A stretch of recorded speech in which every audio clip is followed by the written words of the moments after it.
أما بعد فأعوذ بالله من الشيطان الرجيم بسم الله الرحمن الرحيم إنما يريد الله ليذهب عنكم الرجس أهل البيت ويطهركم تطهيرا صدق الله العظيم قال الله تعالى في شان حبيبه مكرم وعظيم إن الله وملائكته يصلون على النبي يا أيها الذين آمنوا صلوا عليه وسلموا تسليما اللهم صل وسلم على سيدنا ونبينا ومولانا محمد وعلى آل سيدنا ونبينا ومولانا محمد وبارك وسلم عليه الصلاة والسلام عليك يا سيدي يا رسول الله الصلاة والسلام عليك يا سيدي يا حبيب الله الصلاة والسلام عليك يا سيد المرسلين وعلى آلك وأصحابك سيدي يا شفيع المسلمين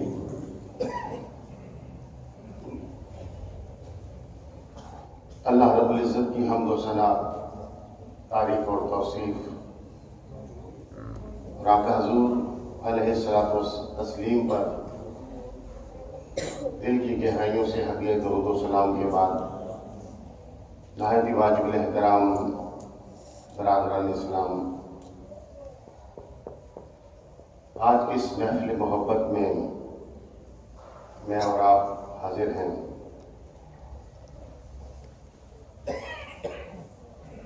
گزشتہ چند دنوں سے طبیعت علیل تھی، سوچا تو یہ تھا پروگرام نہ کروں، لیکن بزرگوں کی تربیت یہ ہے کہ اللہ اور اس کے رسول کے نام میں جتنی شفا ہے دنیا کی کسی میڈیسن میں اتنی شفا نہیں ہے۔ اس لیے میں نے کہا چلیں جو باتیں ہو سکی وہ ہم کر لیتے ہیں، اور اللہ سے دعا کرتے ہیں کہ پروردگار اپنے اور اپنے پیارے نبی کے نام کی برکت سے ہم سب کو صحت عطا فرمائے۔ اس نیت سے آ گیا۔ تو یہ تو نہیں کہتا کہ میں تقریر کا حق ادا کر سکوں گا، لیکن کوشش کروں گا آپ تک آج کی موضوع کے لحاظ سے چند معروضات سنا سکوں۔ دعا کرتا ہوں اللہ تبارک و تعالیٰ کے حضور میں پروردگار ہمیں حق سچ بیان کرنے اور سننے سنانے کے بعد عمل کی توفیق عطا فرمائے۔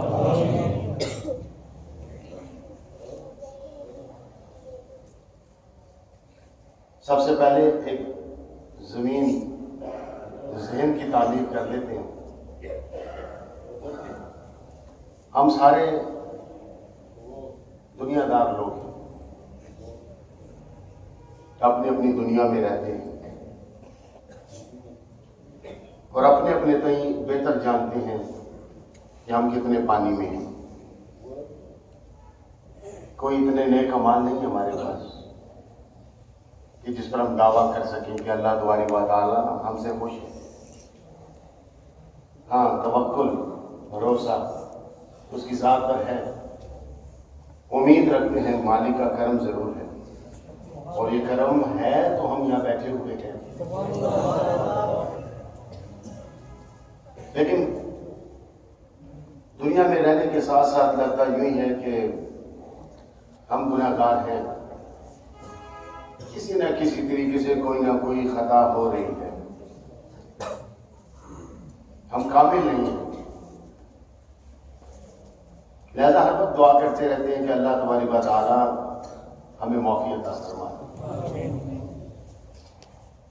قرآن مجید بات کرتے ہوئے کہتا ہے کہ اے انسان،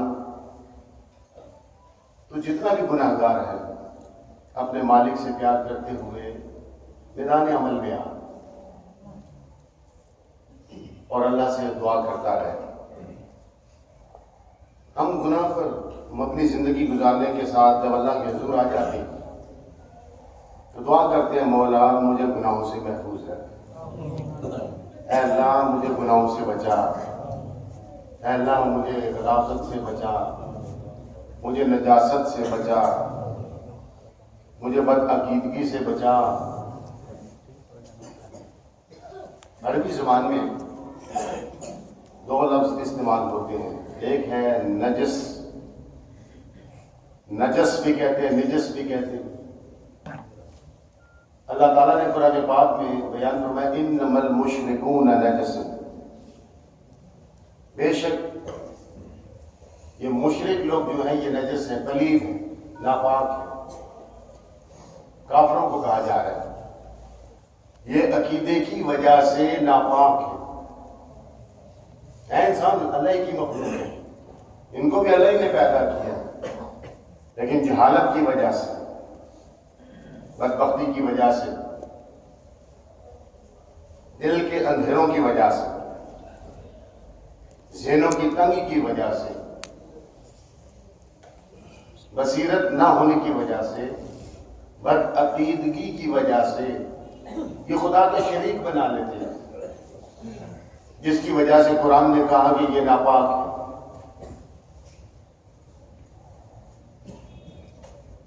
ہم بھی گناہ گار ہیں، بہت سے ایسے گناہ ہیں جن کو ہم جانتے ہیں کہ یہ گناہ ہیں، اور بہت سے ایسے گناہ ہیں جن کو شاید ہم نہیں جانتے لیکن ہم سے ہو رہے ہیں۔ بہرحال ہم دعا کرتے ہیں یا اللہ میں معاف فرما، رحم فرما، کرم فرما۔ قرآن کہتا ہے مسلمان جب اللہ کے حضور آ کر توبہ کرتا ہے، توبہ کا معنی ہوتا ہے رجوع کرنا، واپس آ جانا، اپنی غلطی کا احساس قبول کر لینا۔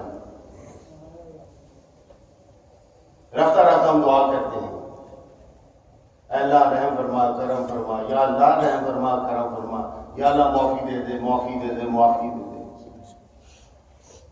اللہ کی رحمت کے انسان قریب آتا جاتا ہے، پھر اور توبہ کرتے ہیں اور قریب آتے ہیں، جو پھر نماز پڑھتے ہیں اللہ کی اور قریب آتے ہیں، جو روزہ رکھتے ہیں اور اللہ کی رحمت میسر آتی ہے۔ کبھی کبھی ہم تسبیح لے لیتے ہیں، کبھی درود شریف پڑھ لیا، کبھی استغفار پڑھ لیا، کبھی سبحان اللہ پڑھ لیا، کبھی ماشاء اللہ پڑھ لیا، کبھی اللہ کے ناموں میں سے کوئی نام تلاوت کر لیا، کبھی رسول کریم علیہ السلام کے ناموں میں سے کوئی نام تلاوت کر لیا۔ مقصد ہے اللہ سے معافی مانگتے رہیں، خدا رحم کرتا کرتا کرتا کرتا بندے کو اپنے قریب کر لیتا ہے، رحمت کے قریب بلا لیتا ہے۔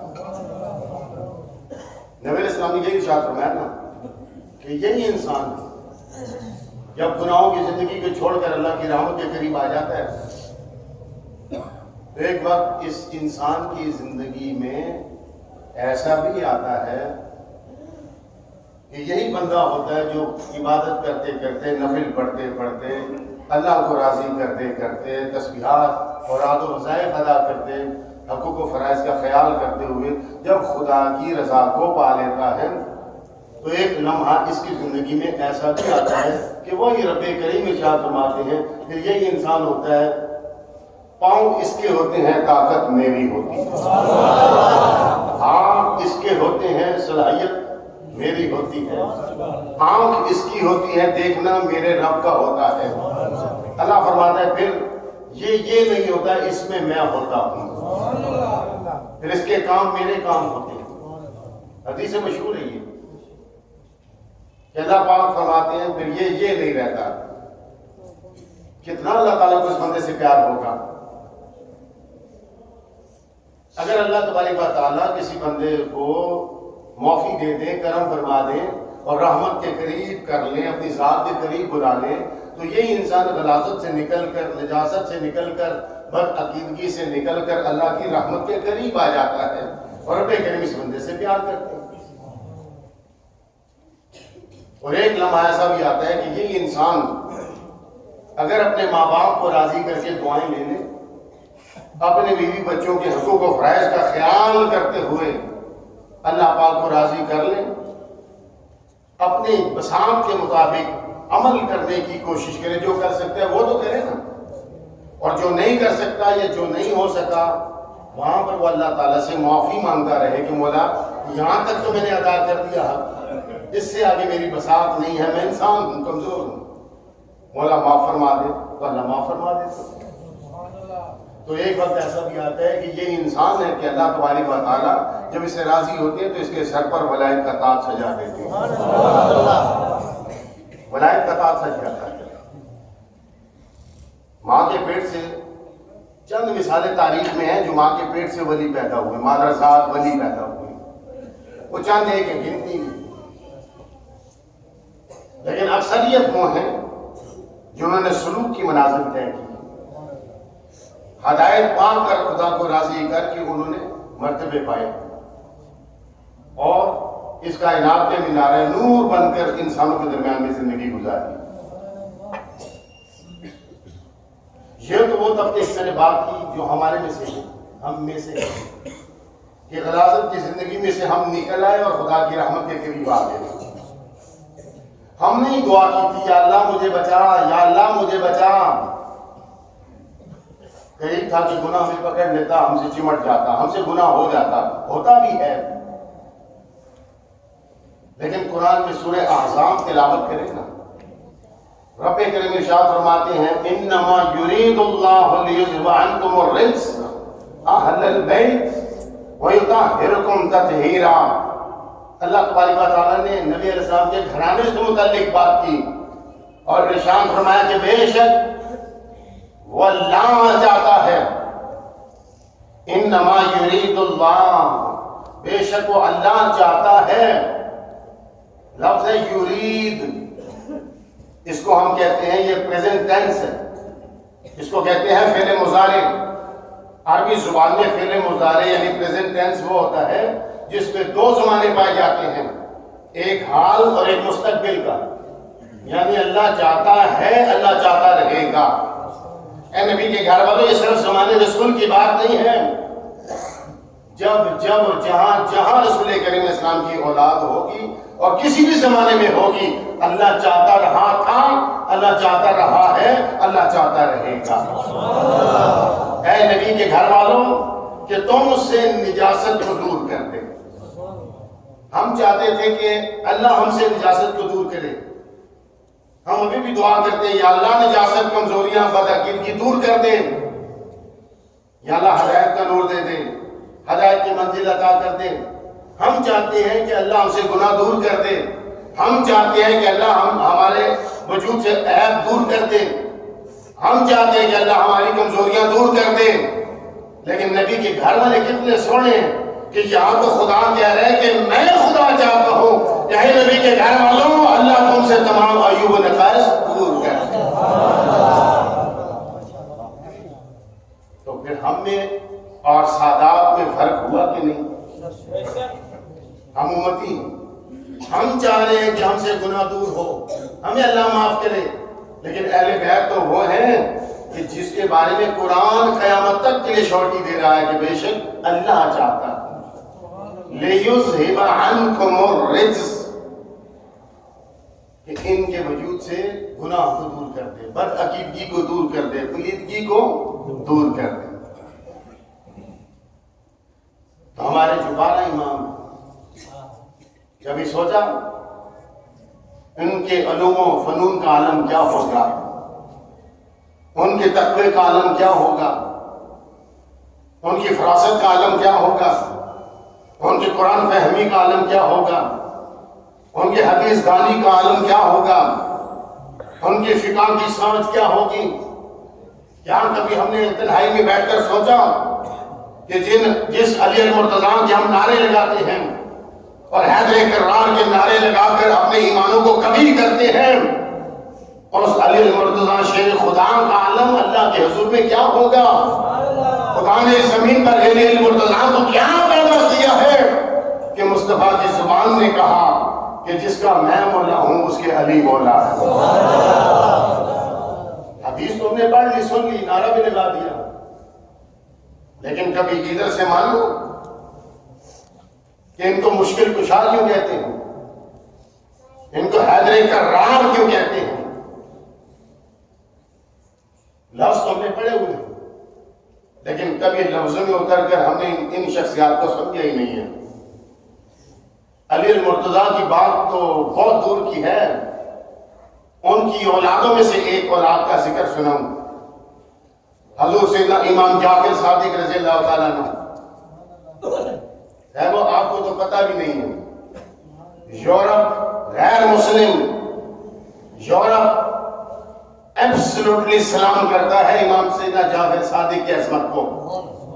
کئی کانفرنسز ہوئی، کئی مقالے لکھے گئے اور تحقیقاتی رپورٹس تیار کی گئی سیدنا امام جعفر صادق رضی اللہ تعالیٰ عنہ کی شخصیت پر۔ یورپ کے رہنے والے مختلف ممالک سے تعلق رکھنے والے لوگوں نے یورپ میں بیٹھ کر لکھا اور ان کو لکھنا پڑا، ان کے قلم سے اللہ پاک نے لکھوایا اور انہوں نے ٹاپک لکھا، The Superman in Islam سیدنا امام جعفر صادق۔ The Superman in Islam سیدنا امام جعفر صادق۔ سپرمین پتہ نہیں دنیا میں ہے نہیں ہے، اس کی حقیقت ہے نہیں ہے، مجھے نہیں معلوم، لیکن کہتے ہیں نا سپرمین ایک پاور کا نام، بچوں کو تو ہم کارٹون دکھا دیتے ہیں سپرمین کا، حقیقت ہے نہیں ہے اس کو چھوڑیں، لیکن سپرمین کا اگر کوئی تصور ہے، طاقت کا کوئی تصور ہے، علم کا کوئی تصور ہے، شخصیت کا کوئی تصور ہے، کسی کردار کا کوئی تصور ہے، تو یورپ سے تعلق رکھنے والے غیر مسلم مستشرقین نے جب لکھنا چاہا تو سیدنا امام جعفر صادق کے بارے میں کہا کہ یہ the Superman in Islam، یعنی اسلام میں اگر کوئی سپرمین دیکھنا ہو تو سیدنا امام جعفر صادق کو دیکھنا۔ میں نے اس لیے کہا کہ مجھے معاف کیجیے گا، ہم نے ابھی تک امام کو پڑھا کب ہے؟ 11 امام ابھی ہمارے پاس جن کی زندگی کا نمونہ ہمارے پاس ہے، باقی امام مہدی علیہ السلام نے ابھی آنا ہے، جب بھی اللہ چاہے گا آئیں گے، لیکن کیا 11 اماموں کی تاریخ ہمیں معلوم ہے جن کے بارے میں قرآن یہ کہہ رہا ہے انما یرید اللہ لیذھب عنکم الرجس اہل البیت، ان کے بارے میں ہمیں کوئی خبر نہیں، ہم اپنے علماء کو اتنا وقت نہیں دیتے کہ وہ پوری بات پہنچا سکے، سنا سکے، ورنہ میرے خیال میں سال میں 12 مہینے اور ہر مہینے میں 4 جمعے آتے ہیں، 48 جمعے ایک سال میں ملتے ہیں، اگر 48 جمعے بھی 12 اماموں کے حوالے سے باتیں کی جائیں تو آپ یقین کیجئے، میں بڑی ایمانداری سے کہہ رہا ہوں کہ میری زندگی کے 50 سال بھی اگر لگ جائیں تو شاید 50 سالہ عمر میں بھی میں ان کی حیات کو آپ تک نہ پہنچا نہیں حق ادا کر سکتا، اور ہم نے ان کو نعروں کے لیے رکھا ہوا ہے۔ میں نعروں کا قائل ہوں، اعتراض نہیں ہے، نعرہ لگتے ایمان کی کیفیت سے ہے، کوئی بات دل میں کھوپتی ہے تو دم سے نعرہ نکلتا ہے، ایسی یہ کہنا کہ او یہ کوئی ذاتی بلولا آ گیا نعرہ لاتا ہے، نعرے ایسے نہیں لگتے، قرآن سے پوچھے نعرہ کیسے لگتا ہے، اور آپ کیا نعرہ لگائیں گے، اور آپ کا نعرے کی آواز کہاں تک جا سکتی ہے؟ نبی علیہ السلام کی محفل کے چند صحابہ تھے نا، جب عمر فاروق رضی اللہ تعالیٰ عنہ اسلام قبول کرتے ہیں اور دار ارقم میں نعرہ اسلام، نعرہ تکبیر بلند ہوتا ہے، تو میرے خیال میں 25 سے زیادہ صحابہ موجود نہیں تھے، لیکن سیرت کی ہر کتاب اٹھا کر دیکھ لو، ہر کتاب کے اندر یہ لکھا ہے کہ نعرہ تکبیر 25 سے کم افراد نے بلند کیا تھا، اور جب انہوں نے نعرہ تکبیر کا جواب دیا تھا تو پورا مکہ شریف گونج گیا تھا، پورا مکہ شریف گونج گیا تھا، ہم تو پورے روڈ کو نہیں گونج کی آواز دے سکتے، یہ پھکے پھکے نعرے کا جواب لگتا، بڑی ایمان والی پاور چاہیے ہوتی ہے، علی جیسا ولولہ چاہیے ہوتا ہے نعرہ لگانے کے لیے، کوشش کیا کریں نعرہ لگے تو گج بج کے جواب دیں، ہم دیکھ رہے نہیں کہ گلا نہ خراب ہو۔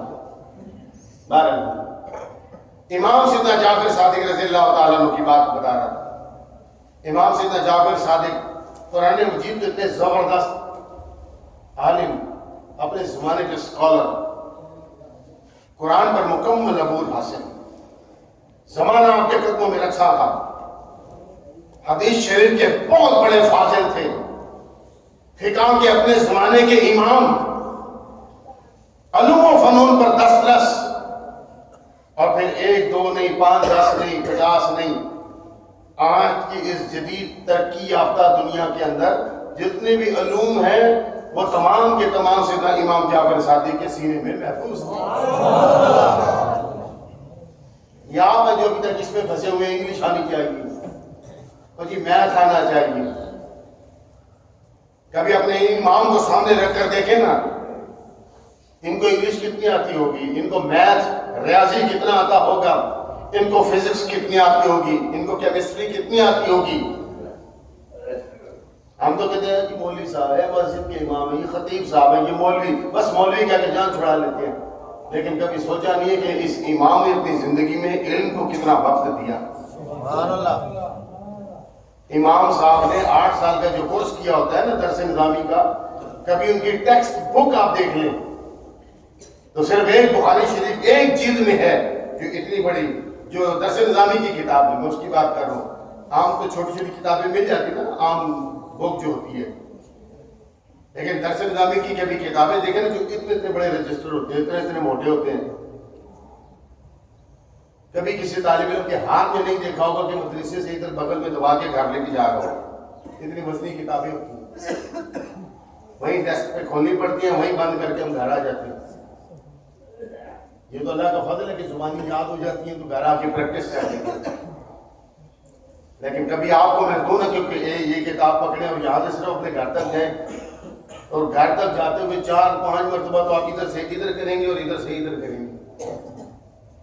تو یار اتنی موٹی موٹی کتابیں پڑھ کر ممبر رسول پر بیٹھ کر نیابت رسول میں کچھ کہنا تو معمولی بات. سیدنا امام جعفر صادق رضی اللہ تعالیٰ عنہ کے شاگردوں میں اگر جان کر دیکھیں تو ایک سے ایک بڑھ کر نام دکھائی دیتا ہے, ایک سے ایک بڑھ کر نام دکھائی دیتا ہے. اور آپ کیمسٹری کے امام جابر بن حیان کو اٹھا لو. جابر بن حیان سے کسی نے پوچھا تھا کیمسٹری کے امام ہیں آپ, کیمسٹری پر بڑی کمانڈ ہے اور بڑا دسترس ہے آپ کو, اور کیمسٹری کی بنیاد آپ نے رکھی ہے, کیمسٹری کی دنیا میں بڑا کردار ادا کیا ہے, لوگ آپ کو کیمسٹری کا امام سمجھتے ہیں. اے جابر بن حیان سچ بتائیے گا یہ کیمسٹری کس نے سکھائی, یہ کیمسٹری کا علم کہاں سے آیا, کون ہے آپ کا استاد, اور کہاں سے یہ چلی, اور کس نے آپ کو وقت کا امام بنایا. تو آپ نے فرمایا کہ لوگوں ادھر ادھر نہ سننا, ادھر ادھر کی مت سننا. میں جابر بن حیان تم سے کہہ رہا ہوں کہ میں اگر وقت کا امام بنا ہوں, مجھے اگر وقت کا امام بنایا گیا ہے, مجھے اگر کیمسٹری کا امام کسی نے بنایا ہے, تو لوگوں میرے استادوں میں سب سے بڑا نام امام سیدنا جعفر صادق رضی اللہ عنہ.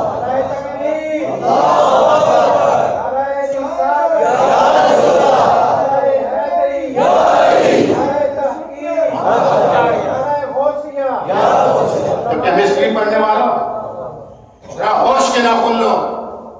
تم 9th اور میٹرک اور ایف اے بی اے میں بی ایس سی کر کے کیمسٹری پڑھ کر سمجھتے یہ ہو کہ تمہیں کیمسٹری آ گئی. تم ایم ایس سی کر کے سمجھتے ہو کہ تمہیں کیمسٹری آ گئی. ارے ابھی تم سیدھے امام جعفر کے جو نوکر ہیں, جو ان کے شاگرد ہیں, ان کے قدموں کی خاک کو نہیں پا سکتے. امام کا عالم کیا ہوگا. جابر بن حیان کو پڑھنا کوئی معمولی بات نہیں ہے, ان کے امام کا عالم کیا ہوگا. تو کبھی وقت نکال کر سیدھا امام جعفر صادق رضی اللہ تعالیٰ عنہ کو پڑھ کر دیکھیں تو آپ کو پتہ چلے وقت کے امام کا عالم کیا ہوتا. یہ ہے وہ جن کے لیے اللہ پاک نے ارشاد فرمایا انما یرید اللہ لیذهب عنکم الرجس یا اہل البیت, کہ اللہ چاہتا ہے کہ تم سے رجس کو دور کر دے. یہ محفل 11ویں شریف, بڑی 11ویں شریف کہتے ہیں اس کو, چونکہ اس ماہ ربیع ثانی میں سیدنا امام غوث اعظم رضی اللہ تعالیٰ عنہ کی ولادت پاک ہوئی. اس وجہ سے اس مہینے میں ان کی 11ویں شریف ہر سال ہر مہینے ہوتی ہے, ہر روز بھی ہوتی ہے, ہر ہفتے بھی ہوتی ہے, لیکن ہر ماہ کرنے والے اس مہینے میں جو 11ویں کرتے ہیں اس کو ہم کہتے ہیں بڑی 11ویں شریف. لیکن کبھی آپ نے سوچا 11ویں کھانے والوں, کبھی سوچا جس کی 11ویں ہم کھا رہے ہو وہ کون ہے؟ 11ویں والے پیر تو ہم کہہ دیتے ہیں, لیکن کیا آپ کو معلوم ہے کہ وہ قرآن کے کتنے بڑے عالم ہیں، قرآن کے کتنے بڑے حافظ ہیں، حدیث کے کتنے بڑے عالم ہیں، زمانے پر کمانڈ کرنے والے کتنے زبردست امام ہیں؟ تاریخ کی کوئی کتاب اٹھائیں، اس میں تاریخ بغداد نکالیں، 6 صدی ہجری کو نکالیں۔ 6 صدی ہجری میں چنگیز خان اور ہلاکو خان کا بڑا کردار، آریاؤں کے حوالے سے پوری تاریخ۔ چنگیز خان اور ہلاکو خان، یہ 2 نام ایسے ہیں تاریخ میں کہ جو چائنا کے ایک کونے سے چلتے ہیں۔ ان میں سے ایک طبقہ برے صغیر میں داخل ہو گیا اور ایک طبقہ جو ہے وہ عرب میں داخل ہو گیا۔ کیسے وحشی لوگ تھے کہ جو آگے بڑھتے چلے گئے، انہوں نے مسلمانوں کو ڈھونڈ ڈھونڈ کر قتل کیا، ڈھونڈ ڈھونڈ کر قتل کیا۔ بغداد کی سرزمین اس وقت نظام خلافت بغداد شریف میں تھا، کیپٹل تھا مسلمانوں کا۔ اسلام کی تاریخ اٹھائیں، بغداد شریف منصر شہود پر تھا، علم کے حوالے سے جانا جاتا تھا، صحابہ کے علمی کارناموں کے حوالے سے جانا جاتا تھا، مسلمانوں کی علمی کاوشوں کے حوالے سے جانا جاتا تھا، تحقیق کی دنیا میں مانا جاتا تھا، اور تحقیقات اسلام کے حوالے سے مسلمانوں نے جو کردار ادا کیا اس میں بغداد شریف کا بڑا کردار ہے۔ لیکن چنگیز خان اور ہلاکو خان جب وہاں پر داخل ہوتے ہیں تو انہوں نے چند دنوں کے اندر بغداد شریف کی اینٹ سے اینٹ بجا دی، اینٹ سے اینٹ بجا دی، اور کہتے ہیں کہ انہوں نے بغداد شریف کے اندر صرف 6 لاکھ مسلمانوں کو ذبح کر ڈالا، 6 لاکھ مسلمانوں کو ذبح کر دیا، 3 لاکھ قرآن پاک نظر آتش کر دیے، مسجدیں شہید کر دی گئی، مسلمان نام لینا گناہ ہو گیا، داڑھی رکھنا گناہ ہو گیا، کلمہ کھلے روڈ پر پڑھنا گناہ ہو گیا، ٹوپی مسلمان کی شناخت ہے، امامہ مسلمان کے سر کی زینت ہے۔ میں نے داڑھی رکھی، میں امامہ پہنوں اور کہہ لو جی مولوی صاحب نے سونا ہے، کبھی اپنے نبی کی سنت سمجھ کر آپ بھی باندھ لیا کریں، اور باندھ کر ذرا سوچیں کہ کیسا لگتا ہے۔ امامہ باندھنے والے کو اس کی کیفیت خود پتہ چلتی ہے کہ اس کے انوار کا عالم کیا ہے۔ اس زمانے میں زبان سے کلمہ پڑھنا ایک ریاست کھانے کے لفظ کہہ رہا ہوں، گالی بن گیا، داڑھی ٹوپی رکھنا گالی بن گیا، مشکل ہو گیا، مسجد کی طرف جانا مشکل ہو گیا، قرآن ہاتھ میں رکھنا مشکل ہو گیا، مسجد کو دیکھنا مشکل ہو گیا، السلام علیکم کہنا مشکل ہو گیا، لا الہ الا اللہ محمد رسول اللہ پڑھنا مشکل ہو گیا۔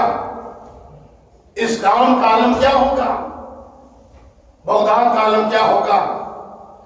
ایسے میں کہ جب چنگیز خان اور ہلاکو خان نے اینٹ سے اینٹ بجا دی اور مسلمانوں کو تہوالہ کر دیا، مسجدوں کو شہید کر دیا، قرآن پاک کو نظر آتش کر دیا، مسلمانوں کو ذبح پر ذبح کیا گیا، ڈھونڈ ڈھونڈ کر قتل کیا گیا، ایسے میں سارے مسلمان گھبرا گئے۔ اول تو 6 لاکھ مسلمان ذبح کر دیے گئے، اور جو چھوٹی عمر کے رہ گئے ہوں گے چھپتے پھرتے رہے، ادھر ادھر نکل گئے، غاروں کی طرف چلے گئے، پہاڑوں میں چلے گئے، جنگلوں کی طرف نکل گئے، جو بچ گئے۔ ایسے پورا شوم دور کے اندر، مشکل ترین حالات کے اندر اگر سمجھنا چاہو تو میرے خیال میں آج 14ویں صدی میں سمجھنا مشکل نہیں کہ آپ کے کشمیری بھائی کتنے دن سے کرفیو کے اندر بیٹھے ہوئے ہیں، ان کو کھانا کہاں سے میسر آ رہا ہوگا، ان کو پانی کہاں سے مل رہا ہوگا، ان کو کھانے کی چیزیں کہاں سے پہنچ رہی ہوں گی، بازار بند، دکانیں بند، ہوٹل بند، میڈیکل سٹور بند، نلکے بند، ٹی وی بند، میڈیا بند، موبائل بند، ساری سروسز ختم. زندگی گزارنا کیسا ہے؟ کبھی کسی کشمیری سے جا کر پوچھو کہ اتنے دن ہو گئے جنہوں نے باہر کی روشنی شاید نہیں دیکھی. صاحب اندازہ کرو بغداد کا عالم کیا ہوگا. مسلمان ترس رہے تھے، مسلمان ڈر رہے تھے، خوف زدہ تھے، اور اس خوف میں زندگی گزار رہے تھے کہ نہ جانے ہمارے ساتھ کیا ہوگا.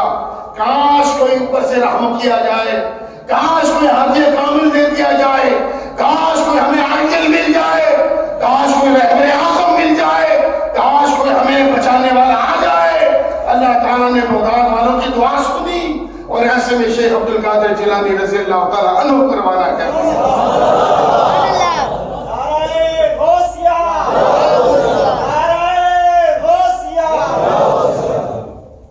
اندازہ کیجئے. اللہ تعالیٰ نے غوث اعظم رضی اللہ تعالیٰ عنہ کو جب بھیجا تو لوگوں میں خوشی کی لہر ڈولی. آپ نے غوث اعظم کو پڑھا کب ہے؟ آپ کو پتا کیا ہے سوائے 11ویں والا پیر کہنے کے؟ کبھی دیکھو بغداد کی سرزمین پر جب قدم رکھتے ہیں، چنگیز خان تو ختم ہو جاتا ہے، فوت ہو گیا. ہلاکو خان نے تباہی مچائی ہوئی ہے جو اس کا نتیجہ تھا ظلم و ستم کی تاریخ. ظلم عروج پر تھا. سیدی غوث اعظم رضی اللہ تعالیٰ عنہ نے اپنے روحانی عمل کے ذریعے سے، اپنے روحانی معاملات کے ذریعے سے ہلاکو خان سے دوستی کی، ملاقات کی، باتیں کی. اس انداز سے باتیں کی کہ ہلاکو خان آپ سے متاثر ہوا. وہ کہنے لگا کیا خوبصورت باتیں کرتے ہیں، کیا خوبصورت کلام ہے زبان کا، کتنی پر اثر پر تاثیر گفتگو کرتے ہیں، کیا لفظوں کا استعمال ہوتا ہے. غوث اعظم کے بارے میں وہ لکھتا ہے کہ میں نے جب ان امام سے گفتگو کی تو ان کی باتیں میرے دل میں اترنا شروع ہو گئی. بامل امام تھے نا، ولیوں کے تاجدار. اللہ تبارک و تعالیٰ نے کیا تاثیر زبان میں رکھی ہوگی. جو پیروں کا پیر ہوگا اس کی زبان کا عالم کیا ہوگا. ہم اللہ کے ولی سے ملے تو دل خوش ہوتا ہے. نبی علیہ السلام نے ارشاد فرمایا نا اذا رأوه ذکر اللہ. اللہ کے ولیوں کی پہلی نشانی یہ ہے کہ ان کے چہرے کو دیکھو تمہیں اللہ یاد آ جائے. اللہ کے ولی کی چہرے کی تاثیر اتنی. عام اللہ کے ولی کو دیکھیں نا، عام ولی کو جو باعمل ہوتا ہے، پر تاثیر ہوتا ہے، اس کے پاس بیٹھنے سے اللہ اس کے رسول کے نام کی خوشبو ملتی ہے، سکون ملتا ہے. تو کبھی سوچیں اللہ کے اس ولی کا یہ عالم ہے تو ان کے امام سیدنا غوث اعظم کا عالم کیا ہوگا. غوث اعظم رضی اللہ تعالیٰ نے اپنے عمل کے ذریعے، کردار کے ذریعے، بات چیت کے ذریعے اس کے دل کو نرم کیا. کرتے کرتے کرتے کرتے اسلام کو سنبھالا دیا اور بغداد میں اسلام کو سنبھالا. آج کل آپ دیکھتے ہیں ہمارے مختلف علاقوں میں کانوینٹ سکولز آپ کو ملیں گے. کانوینٹ سکول کی اپنی ایک تاریخ ہے. عیسائیت کی تاریخ میں عیسائیت کی اپنی زندگی گزری. جب عیسائیوں میں بہت سے بشپ جو ہوتے ہیں، پادری جو ہوتے ہیں، فادرز جو ہوتے ہیں، جیسے ہمارے علماء ہوتے ہیں، انہوں نے جب دیکھا کہ سارے بدعمل ہو گئے، سارے شرابی ہو گئے، کبابی ہو گئے، مذہب کی طرف کوئی آ نہیں رہا، چرچ کے اندر کوئی عبادت کے لیے آتا نہیں، تو انہوں نے کانوینٹ سسٹم شروع کیا. کانوینٹ سسٹم، کانوینٹ کہتے ہیں خانقاہ کو، عربی میں کہتے ہیں خانقاہ، اردو میں بھی خانقاہ استعمال ہوتا ہے، انگلش میں کہتے ہیں کانوینٹ سسٹم. کانوینٹ سسٹم کے اندر انہوں نے کہا کہ ہم اپنے عیسائیوں کو، بچوں کو تعلیم دیتے ہیں اور عیسائی بچوں کو تعلیم کے ساتھ ساتھ مذہب کا پرچار بھی کرتے ہیں. جیسا کانوینٹ سکول بنایا گیا. آج جو کانوینٹ سکول ہے اس کے اندر تو چونکہ پاکستان میں جو کانوینٹ سکول ہے ان کی بات کروں کہ ہمارے بہت سے مسلمان بھی پڑھتے ہیں، تو یہ کہتے ہیں کہ جو عیسائی بچے ہیں وہ چرچ میں جا کر یہ تعلیم حاصل کریں گے اور جو مسلمان بچے ہیں وہ اسلامیات اسٹڈی کریں گے. بہرحال فرق ہے، لیکن کانوینٹ سکول اپنا اثر کرتا ہے، اپنی تاثیر چھوڑتا ہے. عیسائیت اپنا آپ بتاتی ہے. سیدی غوث اعظم رضی اللہ تعالیٰ عنہ نے اس تاریخ کو پڑھا ہوا تھا اور عیسائیت سے مرعوب نہیں ہوئے تھے. چنگیز خان اور ہلاکو خان سے مرعوب نہیں ہوئے تھے، بلکہ انہوں نے ان کو اسٹڈی کرنے کے ساتھ بغداد شریف میں زیر زمین کام کیا اور خانقاہی نظام مرتب کیا، یعنی کانوینٹ سسٹم مرتب کیا. اور آپ نے کانوینٹ سسٹم میں لوگوں کو دعوت دی اور ایک جگہ آباد کی تاکہ عام لوگ یہ نہ کہہ سکیں کہ یہ مسجد ہے. سب کو پتہ یہ گھر ہے، اس گھر میں ایک کمرہ ہے اور اس کمرے میں آ جاؤ کہیں درس قرآن ہوگا. لوگ آئے، آپ نے قرآن سنایا. اچھا ادھر سے حدیث ہوگا، لوگ آئے، آپ نے حدیث پاک پیش فرمائی. جہاں ادھر سے تصوف ہوگا، لوگ آئے، تصوف کی باتیں ہوئی. تصوف کیا ہے؟ اللہ کے بارے میں باریک بینی سے باتیں کرنا، بس یہ تصوف ہے. تصوف سراسر اسلام ہے، تصوف سراسر اخلاق ہے، تصوف سراسر آداب کا نام ہے. اس کے علاوہ اور تصوف کچھ بھی نہیں ہے. سیدی غوث اعظم رضی اللہ تعالیٰ عنہ نے ان لوگوں کو جو آپ کے پاس پڑھنے کے لیے آتے تھے ان کے لیے آپ نے ایک سلیبس بنایا. اس سلیبس کو جب یکجا کیا گیا کہ بھئی یہ سلیبس اتنا بس بچے کو پڑھا دو، اتنی باتیں شخص کو سکھا دو، کم سے کم اس کو اسلام پر عمل کرنا آسان ہو جائے گا. اس سلیبس کا نام آج کی دنیا کے اندر دیکھیں تو حنیت الطالبین کتاب کی صورت میں موجود ہے. حنیت الطالبین جو کتاب ہے سیدی غوث اعظم رضی اللہ تعالیٰ کے ہاتھ کی لکھی، دراصل وہ ٹیکسٹ بک تھی، وہ کورس تھا کہ یہ کورس ان مسلمانوں کو پڑھا دیا جائے. اس میں نماز کی باتیں، اس میں حج کی باتیں، اس میں کلمے کی بابت، اس میں پاکیزگی کے بارے میں، طہارت کے بارے میں، بس اتنی باتیں دے دیں کہ ایک مسلمان کا ایمان محفوظ ہو جائے، اسلام محفوظ ہو جائے. اس کو ہم کہتے ہیں حنیت الطالبین. یہ پڑھائی گئی اور آج ہماری مارکیٹ میں وہ کتاب موجود ہے، تصوف سے تعلق رکھنے والے لوگوں کے گھروں میں موجود ہے. ہمیں چاہیے کہ ہم اس کتاب کا مطالعہ کریں.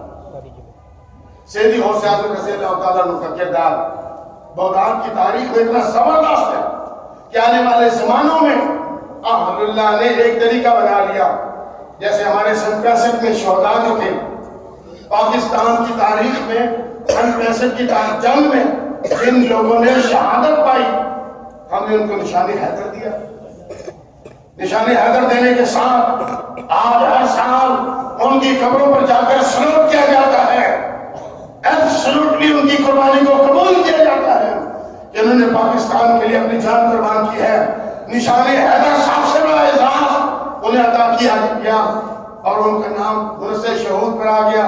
صاحب اس پر تو کوئی اعتراض نہیں کرتا کہ لوگوں ان کو سلوٹ کیوں کیا جا رہا ہے. اسلام میں اہل اللہ نے، اہل علم نے، اہل اسلام نے مل کر یہ کیا. انہوں نے کہا چلو غوث اعظم رضی اللہ تعالیٰ عنہ نے کیونکہ بغداد نے اسلام کو بچایا. اگر بغداد کی تاریخ میں ہیرو کی حیثیت سے عبد القادر جیلانی کا نام نہ ہوتا تو شاید آج میں اور آپ مسلمان نہ ہوتے. میں اور آپ اگر آج اس میں مسلمان ہیں اور کھلے طور پر اسلام کا نام لے رہے ہیں اور ان کو یاد کر رہے ہیں تو صاحبوں کو ہستی اس لائق ہے کہ ان کو ایبسولوٹلی سلوٹ کیا جائے. لیکن اسلام کا سلوٹ کچھ اور ہے. نبی اسلام نے ارشاد فرمایا کہ بہترین مسلمان کا شکریہ یہ ہے کہ اس کے حق میں دعائیں مغفرت کی جائے. تم اس کے پیٹ پیچھے دعا کرو. جب کوئی مسلمان کسی مسلمان کے پیچھے پیٹ پیچھے دعا کرتا ہے تو اللہ تبارک و تعالیٰ اس کی دعا کو قبول فرماتا ہے. یعنی آپ کہتے ہیں حضرت صاحب دعا فرمائیں تو حضرت صاحب کہتے ہیں انشاءاللہ میں ضرور دعا کروں گا. تو جو آپ چلے جائیں گے نا پیچھے یہ دعا کریں گے، اے اللہ تعالیٰ اس بندے نے مجھے دعا کا کہا، میں بھی گنہگار، اے اللہ تعالیٰ اس نے اچھے گمان سے مجھے کہا، بولا اس کے گمان کے مطابق رحم فرما دے. اللہ تبارک و تعالیٰ یہ دعا قبول فرماتے ہیں. اگر منہ بھی کہتے ہیں جا اللہ خیر کرے وہ اور چیز ہے، لیکن پیٹ پیچھے سنت رسول ہے. آپ صلی اللہ علیہ وسلم کا طریقہ ہوتا تھا جب تو کہنے یا رسول دعا فرمائے تو آپ صلی اللہ علیہ وسلم موڈ میں ہوتے تو ہاتھ مبارک اٹھا دیتے، ورنہ فرمایا کرتے تھے انشاءاللہ میں آپ کے لیے دعا کروں گا، انشاءاللہ میں آپ کے لیے دعا کروں گا. اور نبی علیہ السلام امت کے لیے دعا کب کرتے تھے؟ عائشہ صدیقہ فرماتی ہیں جس دن سے میں عقد رسول میں آئی اس دن سے لے کر وصال رسول کا دن کے اجالے میں نے ہمیشہ نبی علیہ السلام کو مسکراتے دیکھا، لیکن اس پورے عرصے میں کوئی ایک رات میں نے ایسی نہیں دیکھی جس میں حضور صلی اللہ علیہ وسلم مصلی پر کھڑے ہو کر امت کے لیے آنسو نہ بہاتے، کوئی ایک رات ایسی نہیں دیکھی کہ اللہ کے نبی علیہ السلام نے امت کے لیے رو رو کر دعا نہ کی۔ اور ہم ہے کہ اپنے نبی کے آنسو کی قدر نہیں کرتے۔ سیدنا شیخ عبد القادر جیلانی رضی اللہ تعالیٰ عنہ کا بہتان شریف میں یہ کردار ہے جس کی وجہ سے اعظم اللہ نے کہا اس کا بہترین طریقہ یہ ہے کہ ان کے نام کی صدقات و خیرات کی جائے، ایک محفل کا انعقاد کیا جائے، جیسے ہم کہتے ہیں یہ فلاں پیر صاحب فوت ہو گئے، آئیے تعزیتی کانفرنس بناتے ہیں، سیمینار کر لیتے ہیں، اس میں مل بیٹھ کر علم کی باتیں یاد کرتے ہیں، پھر آخر میں دعا کرتے ہیں اے اللہ ان کے درجات بلند فرما۔ تو صاحبوں 11ویں شریف بھی یہی ہے، 11ویں کی محفل بھی یہی ہے۔ 11ویں دراصل عبد القادر جیلانی کی عظمت کو قبول کرنا ہے، ان کے کردار کو بیان کرنا ہے، اور ان کے کردار کو بیان کرنے کے ساتھ آخر میں ہم نے قرآن ہی پڑھنا ہے نا، اور قرآن میں ہاتھ اٹھا کے یہی کہنا ہے مالک اس قرآن کی برکت سے ان کے درجات اور بلند فرما دے اور بلند فرما دے۔ بس یہ 11ویں شریف، اور کیا ہے 11ویں شریف؟ اس پر کسی کو کیا اعتراض ہے؟ آج سے 150 سال پہلے کی تاریخ میں کسی کے ذہن میں بھی نہیں تھا کہ 11ویں شریف جائز ہے ناجائز ہے، منائے نہ منائے، لیکن ایک طبقے نے بس ہمارے درمیان میں آ کر ایک سوال پیدا کر دیا۔ حالانکہ اسلام کی تاریخ میں سوال پیدا ہی نہیں ہوتا، دعا کریں کہ نہ کریں، ختم پڑھیں کہ نہ پڑھیں، یہ اسلام میں سوال ہی نہیں ہے۔ سوال ہو تو اس کا جواب ملے گا۔ مجھے معاف کرنا، ہم لوگوں کو سوال کرنا بھی نہیں آتا، بڑھتے ہیں پٹھے سیدھے جو کلمات ہوتے ہیں نا سوال کر دیتے ہیں، اے جی دسو جی رکھی جواب دے، بندہ مجھے پہلے سوال تو صحیح کر، لفظوں کا استعمال تو صحیح کر۔ علم کی دنیا میں اگر کوئی سوال ہی کرنا ہے تو پہلے سوال تو کر بناؤ۔ شان بدتمیزی ہماری ایسی ہوتی ہے کہ ہم قرآن کا بھی لحاظ نہیں کرتے، اے دسو جی، اور بندہ پوچھے کی دسی تو پہلے سیدھا کھلو تو صحیح، تعظیم تو کر۔ علم کی دنیا میں سوال بنتا ضرور ہے، کیجئے سوال۔ آپ جتنے بھی لوگ بیٹھے ہیں، اگر میں یہ کہوں کہ ایک ایک سوال کریں، مشکل سے مشکل سوال کریں، انگلش میں کریں، اردو میں کریں، فارسی میں کریں، پنجابی میں کریں، ہندی میں کریں، فرینچ میں کریں، جاپنیز میں کریں، اور دنیا کے کسی بھی زبان میں کوئی سوال کریں، اور دنیا کے کسی بھی علم کے حوالے سے سوال کریں، مشکل سے مشکل کوشچن لے کر آئے اور قرآن کے سامنے کھڑے ہوں، خدا کی قسم اس روئے زمین کے انسانوں کے سوال ختم ہو جائیں گے، قرآن کے جوابات کبھی ختم نہیں ہو جائیں گے۔ آپ نے قرآن سے سوال کیا کب ہے؟ آپ کو تو بسم اللہ کے بارے میں کچھ پتہ نہیں، پھر کہتے ہیں جی دسو جی، اور بھائی اگر جاننا ہی چاہتے ہیں کہ اس کی حقیقت کیا ہے، کوئی سوال اگر آپ کے ذہن میں ہے اور آپ جاننا چاہتے ہیں اس کی حقیقت کیا ہے، تو سب سے پہلے اپنے ماں باپ کو راضی کرو۔ سوال کا جواب سننے کے لیے ماں باپ کا مؤدب ہونا ضروری ہے۔ بندے ماں باپ کو بتوایا ہو، وہ جواب سن کر بھی مطمئن نہیں ہوتا، جس کو آپ پنجابی میں کہتے ہیں نا من حرامی اشتاقے ہیں، اس کو اس کا یہ جواب کرنا نا اس طرح نہیں اس طرح دسو، وہ آگے سے حجت کرتا ہے۔ یہ تو قومیں بنی قومیں موسیٰ والی بات ہوگی، کام خام کے سوال۔ اے موسیٰ علیہ السلام اپنے رب سے پوچھو تھی گائے کیسی ہونی چاہیے؟ وہ جی گائے ہونی چاہیے، اچھا رنگ کیسا ہونا چاہیے؟ ایسا رنگ ہونا چاہیے، اچھا کتنی بڑی ہونی چاہیے؟ اچھا بھئی ایسی ہونی چاہیے، اچھا کرنا کی ہے اس طرح کر لو۔ یعنی اتنی حجت کی کہ بالآخر رب کریم نے حضور کریم صلی اللہ علیہ وسلم پر جب قرآن نازل کیا تو امت مصطفیٰ سے کہا خبردار قوم موسیٰ کی طرح اپنے نبی کو پریشان نہ کرنا، پریشان نہ کرنا۔ سوال کرنا ہے تو معطل طریقے سے کھڑے ہو کر اپنے مصطفیٰ سے سوال کرو کہ تمہیں مشرق سے لے کر مغرب تک، شمال سے لے کر جنوب تک، تحت الثری سے لے کر اوج ثریا تک کا ہر جواب عطا فرمائے۔ نبی علیہ السلام کو اللہ تعالیٰ نے جامع علوم و فنون بنایا ہے، علم ما کان وما یکون عطا فرمایا ہے. باقی پہ کتاب ملتی ہے دو طرح کی ہے، ایک مردوں کے حوالے سے، ایک عورتوں کے حوالے سے. مردوں کے حوالے سے اس کا اردو ترجمہ ہے ہم مسلمان کیوں ہوئے، اور جو لیڈیز کے انٹرویوز ہیں ہم مسلمان کیوں ہوئی. یہ دو کتابیں لے کر پڑھیں، اس میں انٹرویوز ہیں. پوری دنیا کے لوگ جو مسلمان ہوتے ہیں مختلف لوگوں سے انٹرویو کیے گئے، اور خاص طور پر جن لوگوں کا یہ کہنا تھا کہ ہم نے حضور صلی اللہ علیہ وسلم کو خواب میں دیکھا. مثلا ایک امریکہ والے نے کہا میں نے خواب میں دیکھا. کسی نے پوچھا مسلمان کیوں ہوئے، اور جو نے حضور کو خواب میں دیکھا. جاپان والے سے پوچھا، اس نے کہا میں نے خواب میں دیکھا.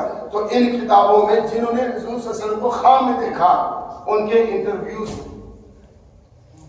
پوچھا گیا آپ امریکن ہیں، آپ انگلش بولتے ہیں، آپ کو اور کچھ نہیں آتا، حضور صلی اللہ علیہ وسلم کو خواب میں دیکھا تو کیا بات ہوئی؟ میں نے انگلش میں کوشچن کیا، آپ صلی اللہ علیہ وسلم نے انگلش میں مجھے مطمئن کر دیا. جاپان والے سے پوچھا انہوں نے میں نے جاپنیز میں سوال کیا، آپ نے جاپنیز میں جواب دیا.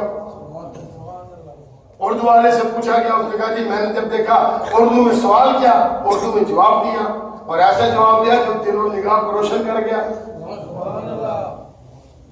یعنی کئی ہزار لوگوں سے انٹرویو کیے گئے، ہر ایک سے جب انٹرویو لے کر جواب لکھا گیا، ہر ایک نے جب جواب دیا تو پتا چلا کئی ہزار لوگوں نے مختلف زبانوں میں کوشچن کیے، اور نبی علیہ السلام نے اس کو اسی کی زبان میں جواب دیا. پھر ہم نے حدیث میں جا کے دیکھا اللہ کے نبی کو کتنی زبانیں آتی ہوں گی.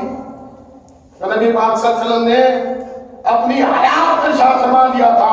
عائشہ صدیقہ نے پوچھا تھا یا رسول اللہ اس زمین و آسمان کے درمیان میں کتنی زبانیں بول سکتے ہیں؟ تو اللہ کے نبی علیہ السلام نے ارشاد فرمایا تھا اللہ تبارک و تعالی نے مجھے 18,000 زبانیں عطا فرما رکھی ہیں. 18,000 لینگویجز پر مجھے عبور.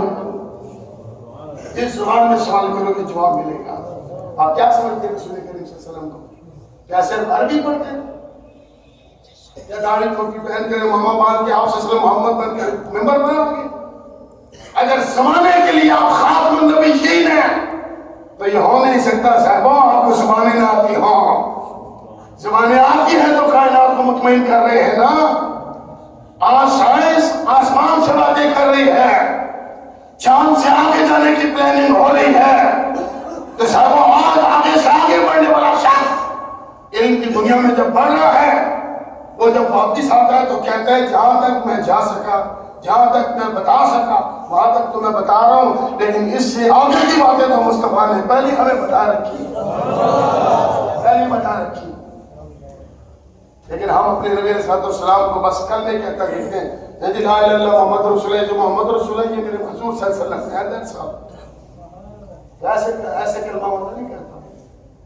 یہ میراث شریف جو مناتے ہیں جھوم جاتے ہیں، ایسے ہی نہیں بلکہ ہم اپنے آقا کی ان عظمتوں کو سامنے رکھ کر کہتے ہیں کہ واہ خدا تیری ذات کا شکریہ، تو نے قرآن میں کہا وَأَمَّا بِنِعْمَتِ رَبِّكَ فَحَدِّثْ. اللہ کی نعمت کا خوب چرچا کرو. بولا کس چیز کا چرچا کریں؟ نبی علیہ السلام میں تھوڑی نبی علیہ السلام میں ہر چیز کی کثرت ہے، کیونکہ خود رب کریم نے فرمایا اِنَّا أَعْطَيْنَاكَ الْكَوْثَرَ. ہم نے ہر خیر کی کثرت آپ کو عطا فرما رکھی ہے. یہی چیزیں اللہ تعالیٰ نے اپنے حبیب کی اولاد کو بھی عطا فرما رکھی ہے. یہ ساری کی ساری چیزیں سید غوث اعظم رضی اللہ تعالیٰ کے سینے میں بھی ہیں. آپ جانتے ہیں نا سید غوث اعظم رضی اللہ تعالیٰ نے اور چھوٹا جو واقعہ کہ جا رہے ہیں سر کے اوپر ایک آسمان بادلوں کا ٹکڑا آ گیا.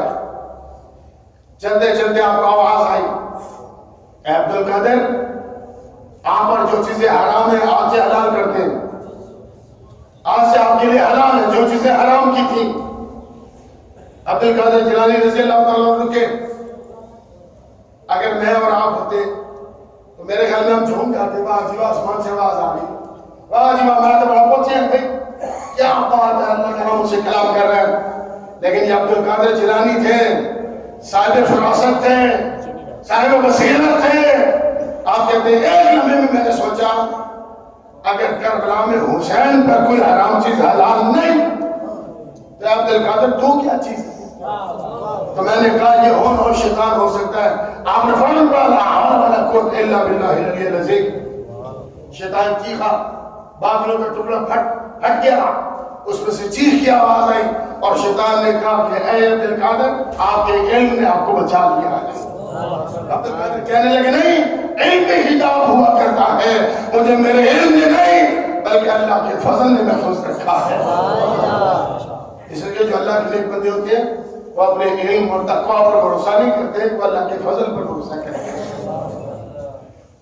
11ویں شریف منانے والوں غوث اعظم رضی اللہ تعالیٰ عنہ نے ارشاد فرمایا میری بیعت کرنے والا صرف میرا مرید نہیں ہے، میری بیعت کرنے والا صرف میرا مرید نہیں ہے. ایک شخص نے پوچھا تھا میں نے آپ کی بیعت نہیں کی، میرے بارے میں آپ کیا کہتے ہیں؟ آپ نے فرمایا بس تیرا مجھ سے پیار کرنا میرا مرید بنا دیتا ہے، جس نے بھی مجھ سے پیار کا اظہار کیا بس وہ میرا مرید.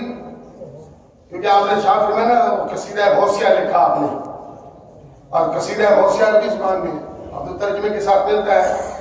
کبھی اللہ توفیق دے پڑھیں یا کبھی اپنے علماء کے پاس آ کر کہیں جی مجھے بتائیں نا اس کے بارے میں. اس کا ایک لفظ پڑھنے سے تعلق رکھتا ہے. عالم روحانیت کی باتیں ہیں، عالم روحیہ کی باتیں ہیں. اس میں ایک شعر میں سیدی غوث اعظم فرماتے ہیں مریدی لا تخف اللہ ربی، اے میرے مرید گھبرانا نہیں، ہم نے منا لیا ہے کہ اللہ ہمارا رب ہے، اللہ ہمارا رب ہے، اللہ کو ہم نے راضی کر لیا. تو ایک شخص نے کہا تھا سیدی میں آپ کا مرید نہیں، آپ نے تو مریدوں کے لکھا ہے کہ گھبرانا نہیں میں تمہارے ساتھ پر موجود ہوں. آپ نے ارشاد میں جس شخص نے میری بیعت کی اس کو اللہ تعالیٰ اس وقت تک فوت نہیں کریں گے جب تک توبہ کی توفیق نہ مل جائے. یہ کرم ہے سرکار غوث اعظم رضی اللہ تعالیٰ عنہ کا. آپ نے ارشاد فرمایا کہ اللہ تعالیٰ میرے کسی مرید کو اس وقت تک فوت نہیں کریں گے جب تک اس کو توبہ کی توفیق نہ ملے. ایک شخص ہاتھ جوڑ کر کھڑا ہو گیا، وہ کہا یا سیدی میں نے بیعت نہیں کی، میرے لیے کیا ہوگا؟ میں پیار کرتا ہوں آپ سے، نمازیں آپ کے پیچھے پڑھتا ہوں. آپ نے ارشاد فرمایا بس تیرا پیار میرے لیے کافی ہے، جو بھی مجھ سے پیار کرتا ہے وہ میرے مریدوں میں شامل ہے، میرا فیض ان تک پہنچے گا. تو صاحب ایک مرید تھا، وہ کہیں شفٹ ہو گئے، پھر اس کے والد صاحب فوت ہو گئے. اس نے رات خواب دیکھا کہ میرے والد آپ کے قریب ہیں، جہنم کے قریب لے جایا جا رہا ہے اور سختیوں میں اور بڑی شدت کے عالم میں. وہ بڑا پریشان ہوا. صبح اٹھا تو اس نے بارگاہ غوثیت میں حاضری دی اور ارشاد فرمایا کہ سیدی رات میں نے دیکھا میرے والد فوت ہو گئے، میں نے خواب میں دیکھا بڑے تکلیف میں، بہت اذیت میں ہیں، آپ دعا فرمائیں نا. تو سیدی غوث اعظم رضی اللہ عنہ کہنے لگے کیا تیرے والد کبھی میرے پیچھے نماز پڑھی ہے؟ میں کبھی اتفاق نہیں ہوا، چونکہ دور سے میں پڑھنے کے لیے آتا تھا، میرے والد کی ابھی آپ سے ملاقات نہیں ہوئی، نماز انہوں نے نہیں پڑھی. پھر آپ نے پوچھا کیا تیرے والد نے میرے ساتھ کبھی ہاتھ ملایا ہو؟ وہ کہا نہیں سیدی ابھی اتفاق نہیں ہوا، موقع ہی نہیں ملا نا آپ سے ہاتھ ملانے کا، چونکہ میں دور رہتا تھا. میں کبھی تیرے والد میری مسجد کے سامنے سے گزرے؟ تو کہنے لگا ہاں چند مرتبہ میرے ابو مجھے چھوڑ کر چلے گئے تھے، مجھے آپ کی مسجد کے دروازے پر لائے اور یہاں مجھے چھوڑا اور چلے گئے. سیدی غوث اعظم رضی اللہ عنہ فرمایا جاؤ اللہ فضل فرمائے گا. وہ چلا گیا. اگلی رات پھر سویا، اتفاق سے پھر خواب آیا اور خواب میں کیا دیکھتا ہے کہ ابو جان جو ہے وہ جنت کی اعلیٰ بہاروں میں بیٹھے ہوئے ہیں، خوش، بڑا خوش اور خرم ہے. پوچھا والد گرامی سے کیا مسئلہ ہے؟ کل تک تو بڑی حیثیت میں تھے، آج آپ بہت خوش دکھائی دے رہے ہیں، کیا وجہ ہے؟ تو آپ کے والد کہتے ہیں وہ جو کل تمہارے پیر مرشد نے میرے حق میں دعائیں مغفرت کی تھی، اللہ نے ان کے ہاتھوں کی لاج رکھتے ہوئے مجھے مغفرت عطا فرما دی. صاحب غوث اعظم سے پیار کرنا کوئی معمولی بات نہیں ہے، اور غوث اعظم سے کوئی 2 نمبر پیار کر بھی نہیں سکتا، کوئی منافق ان کے ساتھ جڑ بھی نہیں سکتا، اور اہل بیت کے ساتھ تو منافق کی لگتی بھی نہیں ہے. علی اور ان کی اولاد سے پیار کرنا یہ اسی کا کام ہے جس کی رگوں میں حلال خون ہوتا ہے. یہ حدیث کی شرح کر رہا ہوں. نبی علیہ السلام نے ارشاد فرمایا جو میرے علی کا نہیں وہ میرا نہیں، اور جو میرا نہیں وہ جنت کا ہو ہی نہیں سکتا. منافق کی پہچان نبی علیہ السلام نے ارشاد فرمائی کہ اس کے سامنے کثرت سے علی علی علی علی کرو، تم خود دیکھو کہ اس کا چہرہ اتر جائے گا. جس کا چہرہ اتر جائے اس کو چھوڑ دو. جو علی کا نہیں وہ تمہارا کبھی نہیں ہو سکتا. حضرت سید غوث اعظم رضی اللہ تعالیٰ عنہ اولاد رسول ہیں، فرزند رسول ہیں، اولاد علی ہیں. آپ کی رگوں میں اصلی حسینی خون ہے. آپ قرآن کے ایسے شناعر، آپ حدیث کے ایسے نقطہ دار، آپ فقہ کے امام، آپ علم کی دنیا کے مضبوط ستون. آج دنیا جانتی ہے غوث اعظم کس ہستی کا نام ہے، لیکن ابھی تک مجھے آپ کو الجھایا ہوا ہے. 11ویں کرے نہ کرے اور چھوڑو 11ویں، تم صرف غوث اعظم کی عظمت کو سلام کرو.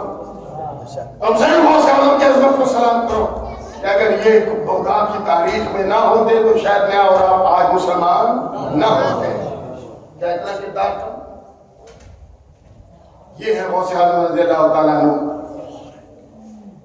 اس مہینے میں تاریخ بول بول کر تقریریں کر کر کے گلے بھی تھکے ہوئے ہیں. اس طریقے سے تو بات تقریر میں شاید نہیں ہو پاتی، لیکن بہرحال جو میں ان کی باتیں کر سکا اللہ کے ذکر دعائی کروں گا. پروردگار ہمیں سننے سنانے کے بعد عمل کی توفیق عطا فرمائے. میں اپنے 11ویں شریف کیا کروں. چلے 11ویں نہیں کر سکتے کوئی اور نام رکھ لے، غوث اعظم کے نام سے کچھ اور منسوخ کر لے. کوئی نام دیتے ہیں آپ، محفل قرآن کر لیں، محفل حدیث کر لیں. تذکرہ ان کا کرنا ہے نا، چونکہ قرآن کہتا ہے انما یرید اللہ، بے شک اللہ چاہتا ہے لیذھب عنکم الرجس اہل البیت، اے نبی کے گھر والوں تمہارے وجود سے رجس کو دور کر دیں. یہ لوگ اس قابل ہے کہ ان کے وجود سے رجس دور ہے، گناہ دور ہے، پلیدگی دور ہے، ناپاکی دور ہے. یہ اللہ کے ایسے حضور میں پاکیزہ لوگ ہیں کہ خود بھی پاک ہیں، ان سے جو بھی منسلک ہوتا ہے یہ اس کو بھی پاکیزگی عطا فرماتے ہیں. یہ خود بھی تقوی والے ہیں، دوسرے کو بھی متقی بناتے ہیں. یہ خود بھی قرآن والے ہیں، دوسرے کو بھی صاحب قرآن بناتے ہیں. یہ خود اللہ کے قرب میں رہنے والے ہیں، انسان کو پکڑ کے اللہ کے قرب میں پہنچانے والے ہیں. ان سے دور رہنا صاحب و گمراہی ہے، بدبختی ہے. اللہ والوں کے دامن کرم سے جڑنے کی کوشش کرو. سید غوث اعظم کے دامن کرم سے وابستہ ہو جاؤ. تمہارے رزق میں بھی برکت ہوگی، تمہاری عمر میں بھی برکت ہوگی، تمہاری اولاد میں بھی برکت ہوگی، تمہارے جان میں بھی برکت ہوگی، تمہارے سائدوں میں بھی برکت ہوگی. کبھی آ کر دیکھو تو صحیح بار گئے غوثیت سے ملتا کیا ہے. جن کو ملتا ہے پھر وہ گانے بھی انہیں کی گاتے ہیں، وہ پھر سور نہیں بدلتے، پھر انہیں کا تذکرہ کرتے ہیں. صاحبوں سید غوث اعظم رضی اللہ عنہ کی آخری بات سنا، اور وہ پیدا کرے اتنا بڑا کر دیا، یہ کم ہے. ماں باپ کی عزت و عظمت کو سمجھنے کی کوشش کرو. ماں باپ کے قدموں سے چمٹ جاؤ. اور صاحبوں یہ بزرگی میں بھی کچھ نہیں کہتے، بلکہ اندر سے ماں باپ ترس کر رہ جاتے ہیں کاش میرا یہ بچہ وقت نکالے اور میرے ساتھ بیٹھ کر کھانا کھا لے. کاش میرا پتر وقت نکالے میرے ساتھ بیٹھ کے دو میٹھے بول بولے. ہمارے ماں باپ ترس کر رہ جاتے ہیں، لیکن دوستو ہمیں دھیان نہیں جاتا. یہ جب ہم خود ماں پیو بنتے ہیں پھر سمجھ میں آتی ہے ہائے مجھے ایسے پالا تھا میرے ماں پیو نے. پھر بندہ خون کیا سر ہوتا ہے.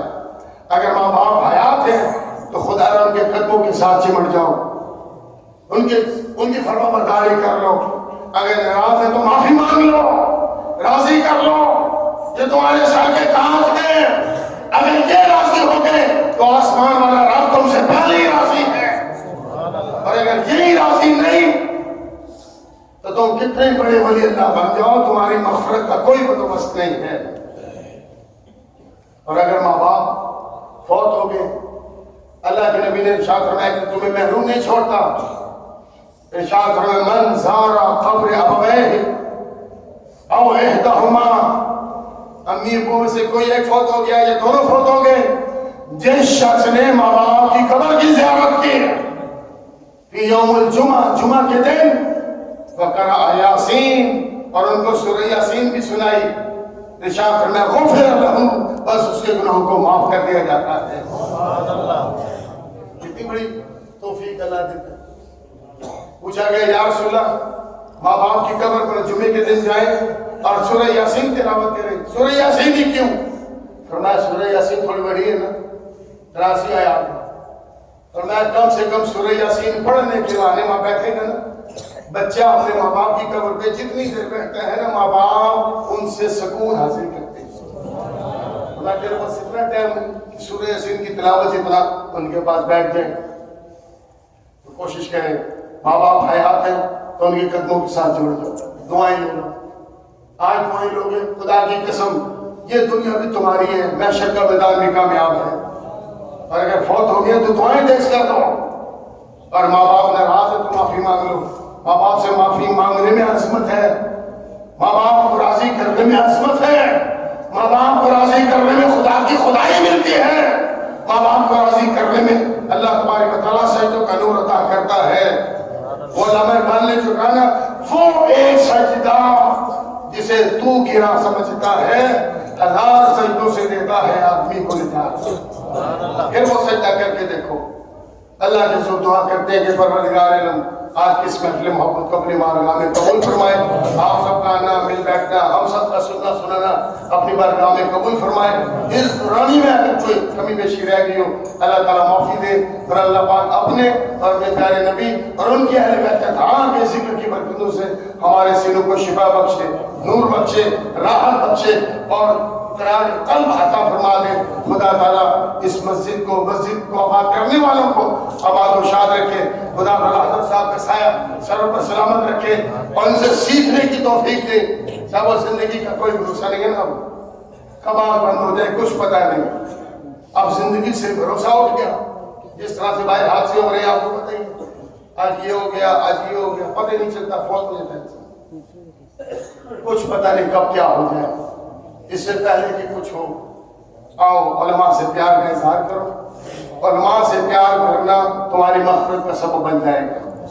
آخری حدیث یاد رکھیے گا، نبی علیہ السلام نے ارشاد فرمایا، قرب قیامت کی نشانیوں میں سے ایک نشانی بتائی کہ علماء موجود ہوں گے، میرے زمانے سے وہ زمانہ بہت دور ہوگا، اس زمانے میں میں نہ ہوں گا، جن حضور صلی اللہ علیہ وسلم فرما رہے میں نہیں ہوں گا، میرے علماء ہوں گے۔ اور آپ جانتے ہیں علماء انبیاء کے علم کے وارث ہیں۔ نبی علیہ السلام نے ارشاد فرمایا کہ اس زمانے میں جس شخص نے کسی باعمل عالم دین کے چہرے کی زیارت کی، گویا اس نے مجھ محمد صلی اللہ علیہ وسلم کی زیارت کی۔